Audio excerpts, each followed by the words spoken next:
안녕하세요. G캠프 워크샵 참가자 여러분. SDT 하드웨어와 함께하는 엠베드 IoT 개발 교육을 진행하게 될 저는 시그마 델타 테크놀로지의 박희정입니다. 교육의 목차는 다음과 같은 순서로 되어 있으며 총 20강으로 이루어져 있습니다. 이번 교육의 주제는 제11강 BLE 그리고 아이비컨입니다. 지금까지는 유선 통신에 대해 알아보았다면 이번 시간에는 대표적인 무선 통신인 블루투스와 아이비컨에 대해 알아보겠습니다. 먼저 블루투스의 과거 트렌드부터 한번 알아보겠습니다. 과거부터 기기들 간의 무선 연결은 주로 블루투스라는 기술을 이용했는데 이들은 기기 간의 마스터 슬레이브 관계를 형성하여 통신하는 블루투스 클래식이라 불리는 방식을 이용했습니다.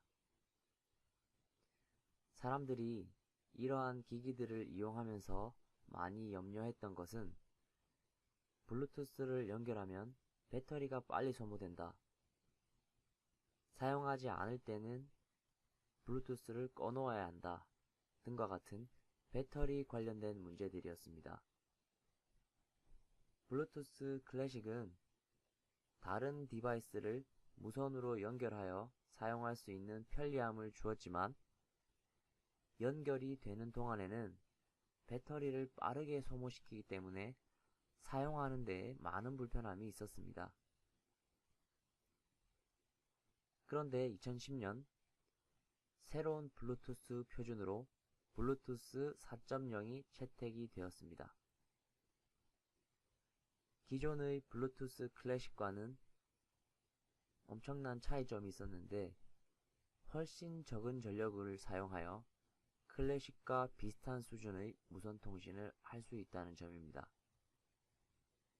이는 당시 블루투스의 최대 단점이었던 과도한 배터리 소모 문제를 해결하는 기술이었기 때문에 블루투스 관련 업계에 큰 방향을 일으켰습니다. 이렇게 저전력을 이용하여 무선 통신을 하는 특징을 블루투스 로우 에너지 BLE라고 부르는데 블루투스 4.0 이후의 버전들은 이 BLE라는 용어로 대체되어 불리기도 합니다.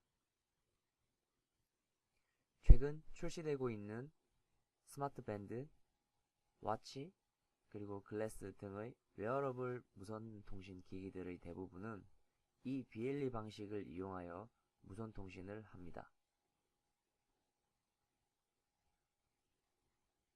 블루투스 4.0이 나온 이후로 블루투스 장치를 다음과 같이 세 가지로 구분합니다. 블루투스 클래식, 블루투스 스마트, 블루투스 스마트 레디 이렇게 세 가지가 있는데 먼저 블루투스 클래식은 앞서 말씀드린 바와 같이 블루투스의 초기 버전, 즉 4.0 이전 버전을 의미합니다. 데이터 스트리밍, 대용량의 데이터 전송 서비스를 지원함에 따라 최대 데이터 전송률이 높고 이에 따라 전력 소모 또한 높습니다. 그 다음 블루투스 스마트는 4.0 이후 버전을 말합니다. 아시다시피 4.0 이후 버전은 저전력에 핵심을 두고 있으며 BLE라고도 부릅니다. 클래식에 비해 전력 소모를 10분의 1 정도로 낮추었고 대신 한 번에 전송할 수 있는 양도 적어졌으며 전송 속도 또한 느려졌습니다. 마지막으로 블루투스 스마트 레디는 클래식과 스마트 둘 다 지원하고 있는 버전입니다. 아래 그림에서도 알 수 있듯이 블루투스 스마트 레디가 각각 다른 특징을 가진 클래식과 스마트 사이에 위치하여 이 둘 사이의 허브 역할을 수행하고 있다라고 할 수 있습니다. 자, 이제 본격적으로 BLE에 대해 알아보겠습니다. 이 BLE는 두 가지의 커뮤니케이션 모드를 지원합니다. 애드버타이징 모드와 커넥션 모드가 있습니다. 그림에는 처음 보는 용어들도 보이고 하는데 지금은 단지 그림만 유심히 살펴보시고 뒷장부터 하나씩 자세히 살펴보겠습니다. 먼저 애드버타이징 모드는 브로드캐스트 모드라고도 불립니다. 두 기기가 무선 통신을 하려면 서로의 존재부터 알아야 하는데 이 그림에서 두 기기 중 누군가는 자신의 존재에 대해서 알리는 신호, 애드버타이징 패킷이라 불리는 이 신호를 보내게 되고 다른 누군가는 그것을 찾아서 연결을 시도하는 과정이 이루어지게 됩니다. 이 과정이 일어나는 모드를 애드버타이징 모드 상태라고 합니다. 한 번에 한 개 이상의 기기에 통신할 수 있는 유일한 방법이기도 합니다. 그리고 애드버타이징 패킷의 크기는 매우 작습니다.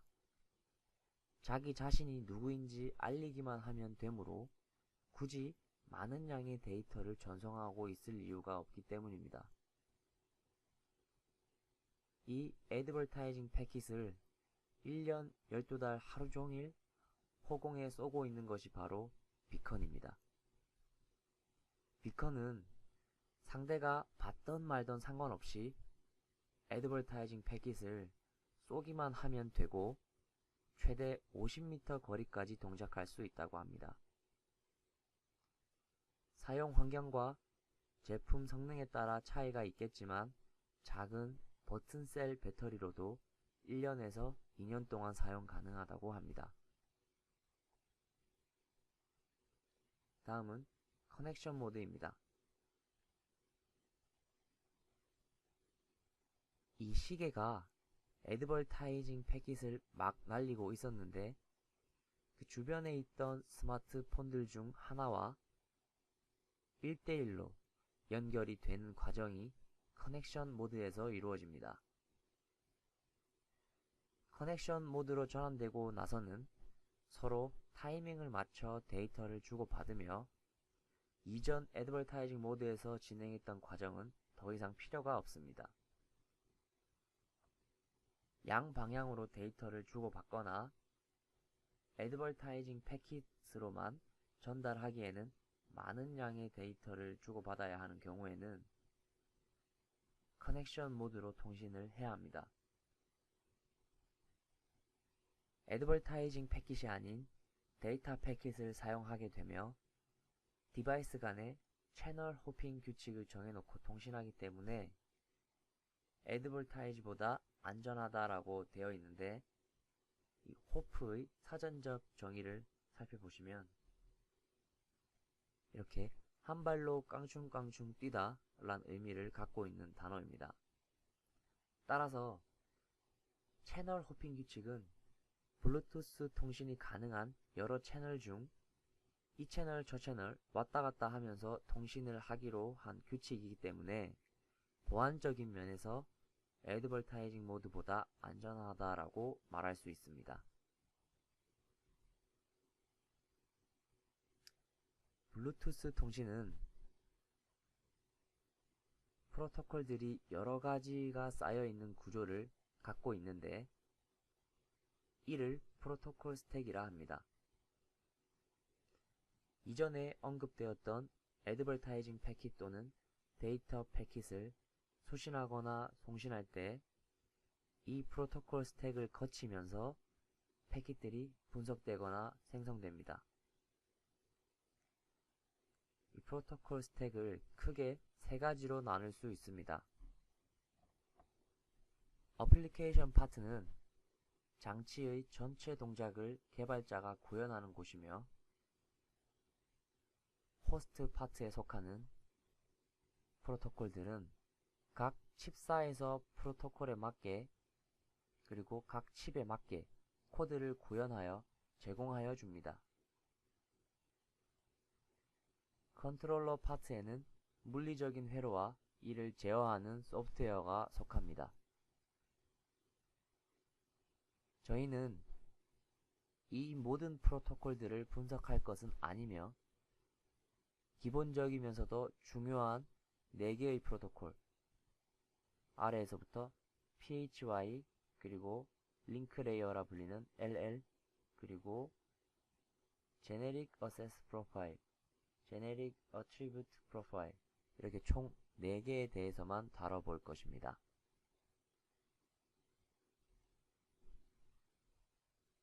가장 아래층에 있던 피지컬 레이어에서는 실제 블루투스 아날로그 시그널과 통신할 수 있는 회로가 구성되어 있어서 아날로그 신호를 디지털 신호로 바꾸어 주거나 디지털 신호를 아날로그 신호로 바꾸어 줍니다.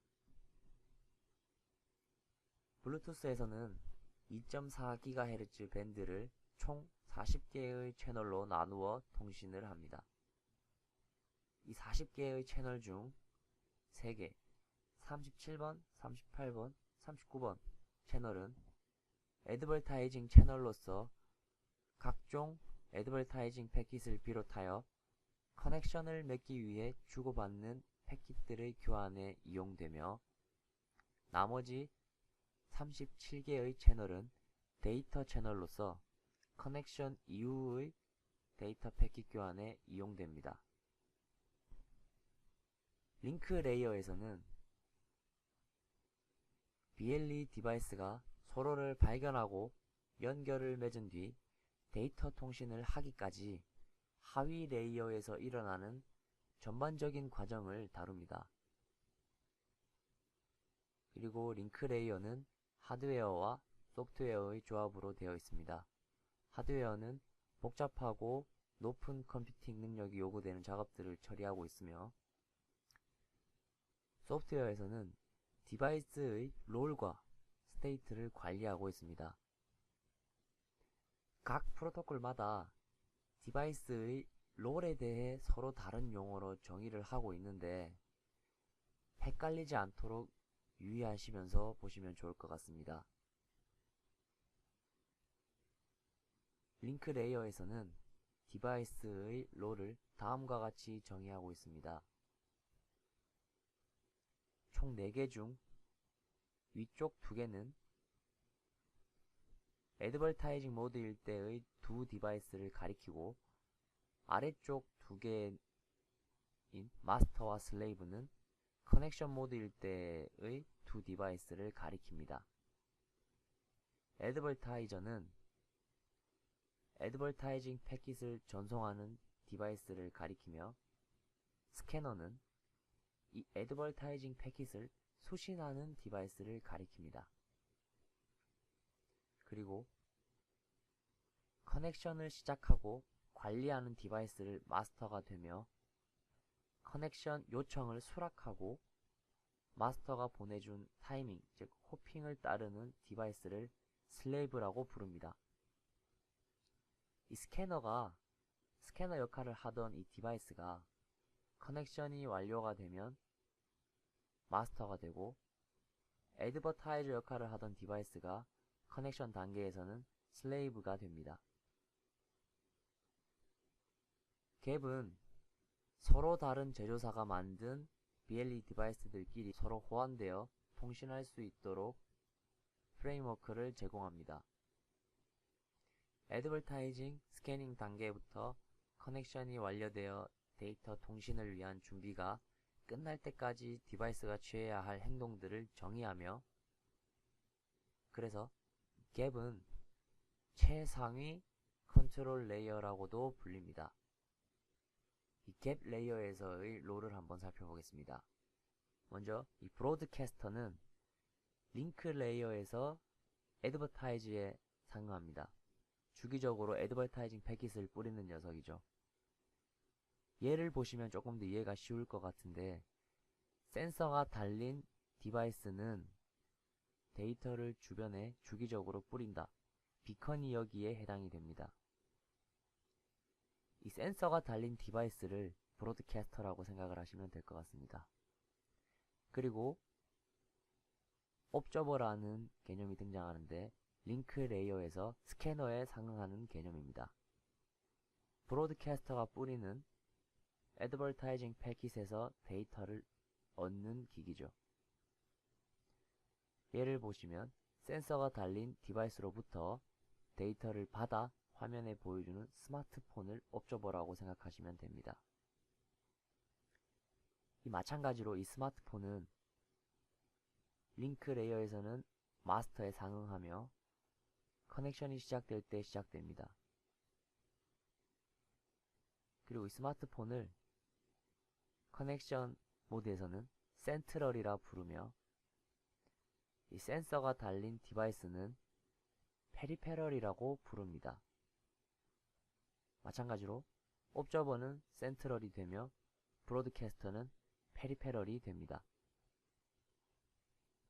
get입니다. Generic Attribute Profile이라고 불리는데요. 이 get는 BLE 데이터 교환을 관리하고 디바이스들이 데이터를 발견하고 읽고 쓰는 것이 가능하도록 기초적인 데이터 모델과 프로시저를 정의합니다. 그래서 get는 최상위 데이터 레이어라고도 불립니다. get는 오직 데이터의 포맷 및 전달에 대해서만 처리하게 됩니다. 커넥션 모드일 때 get 서비스와 캐릭터리스틱이란 속성을 이용하여 양방향 통신을 하게 됩니다. 이 레이어에서의 롤을 한번 살펴보겠습니다. 여기서는 두 가지밖에 존재를 하지 않습니다. get는 애드버타이징 모드에서는 전혀 관여를 하지 않기 때문에 오로지 커넥션 모드일 때만 두 기기를 롤을 나눠서 관여를 하게 됩니다. 첫 번째로 이 클라이언트는 데이터를 받기 위해 서버에 리퀘스트를 보내고 리스폰스를 받습니다.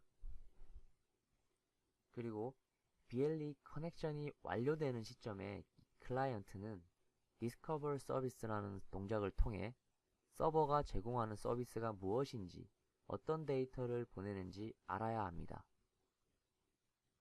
이 클라이언트는 바로 스마트폰이 클라이언트가 됩니다.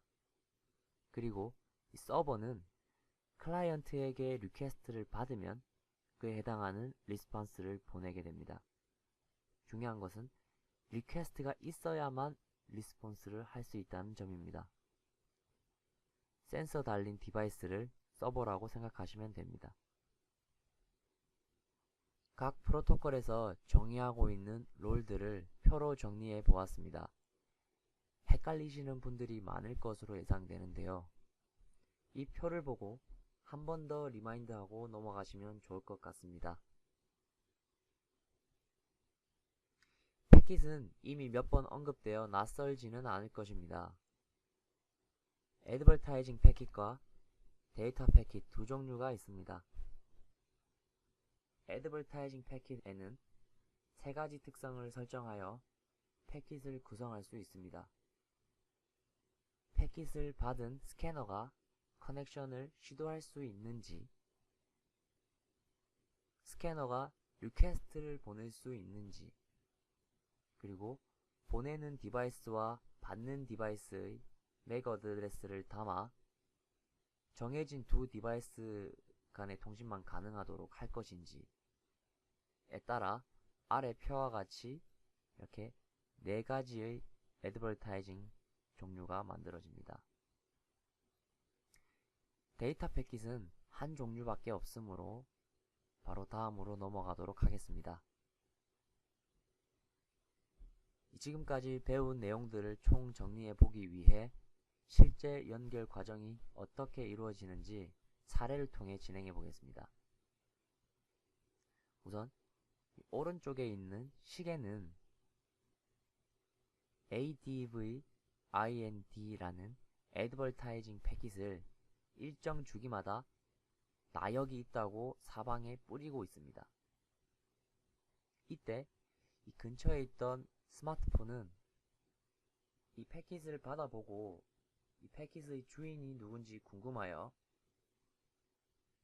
디바이스의 이름이 무엇이냐고 이 스캔 리퀘스트를 보내게 됩니다. 그리고 이 리퀘스트를 받은 이 시계는 나의 이름은 무엇이다 라고 리스폰스를 다시 스마트폰으로 보내게 됩니다. 이때 두 디바이스는 서로 페어링이 됩니다.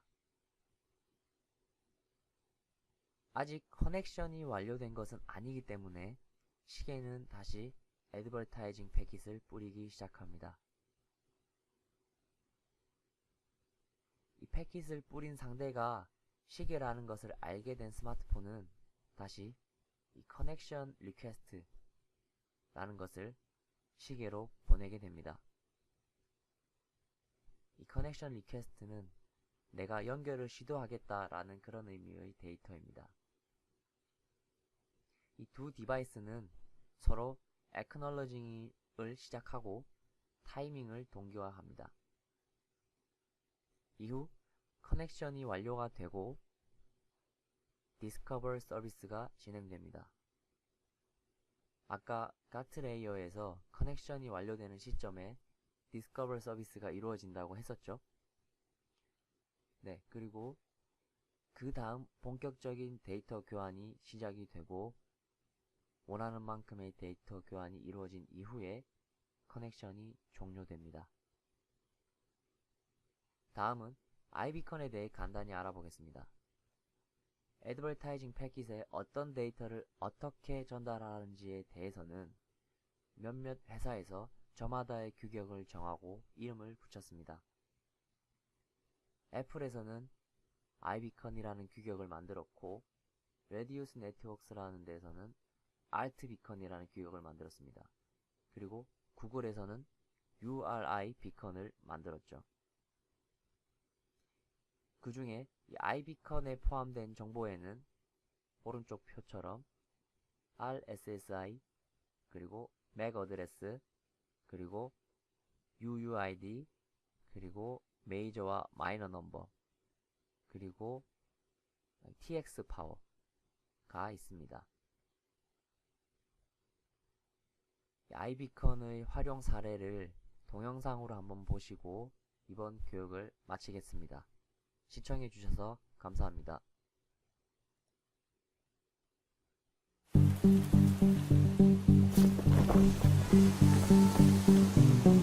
These days, everything you do is smart.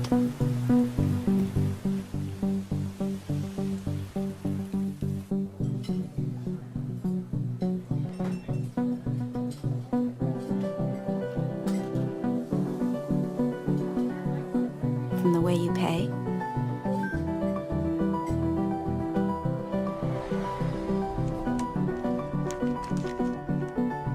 to the way you go places, to the way you say hello. And now, your travels are smart too. Introducing the new keyless key for your smartphone from Starwood.